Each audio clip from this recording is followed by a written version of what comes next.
السلام علیکم ورحمۃ اللہ وبرکاتہ۔ آج میں آپ کو سورہ یاسین کے آیت نمبر 54 اردو اور انگلش ترجمے کے ساتھ بتانے جا رہی ہوں۔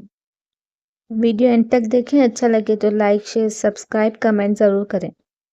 اعوذ باللہ من الشیطان الرجیم۔ میں پناہ مانگتا ہوں اللہ کی شیطان مردود سے۔ I seek refuge in Allah from Satan the accused one۔ بسم اللہ الرحمن الرحیم۔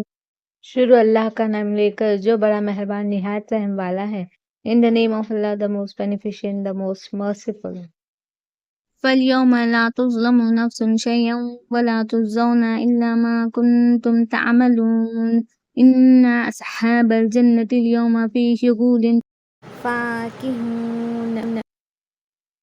ترجمہ: اس روز کسی شخص پر کچھ بھی ظلم نہیں کیا جائے گا اور تم کو بدلہ ویسا ہی ملے گا جیسا تم کام کرتے تھے۔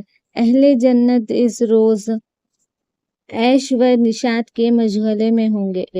Then on that day not a soul will be wronged in the least, and ye shall but be repaid the meeds of your past deeds. Verily, the companions of the garden shall that day have joy in all that they do.